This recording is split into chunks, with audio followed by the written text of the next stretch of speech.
ఈ లైపోసెక్షన్ అనేది మనము ఎవరిలో చేయొచ్చు. జనరల్‌గా లైపోసెక్షన్ అనేది వెరీ హెల్తీ ఇండివిడ్యువల్స్‌లో చేస్తాం.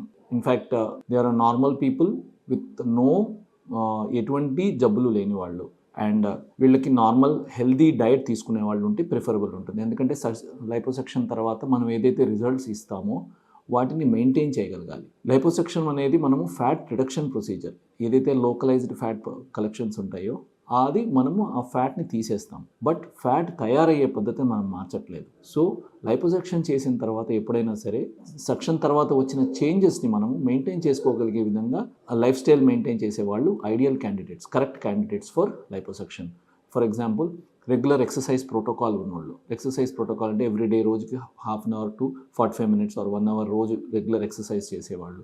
అలాగే ప్రాపర్ హెల్తీ డైట్ తీసుకునేవాళ్ళు విత్ అన్ని ప్రాపర్గా ప్రపోర్షన్స్ ఉన్నట్టు, అంటే వెజిటబుల్స్ కానీ కార్బోహైడ్రేట్స్ కానీ ప్రోటీన్స్ కానీ ఇవన్నీ సరైన ప్రపోర్షన్స్లో తినేవాళ్ళు, రెగ్యులర్ టైంకి తినేవాళ్ళు, స్ట్రెస్ ప్రాపర్గా మెయింటైన్ చేసేవాళ్ళు. స్ట్రెస్ లేకుండా ఎవరు ఉండలేరు, బట్ స్ట్రెస్ని ప్రాపర్గా మెయింటైన్ చేసుకోగలిగిన వాళ్ళు, కంట్రోల్ చేసుకోగలిగిన వాళ్ళు, వీళ్ళందరూ ఐడియల్ క్యాండిడేట్స్ ఫర్ లైపోసెక్షన్ అన్నమాట.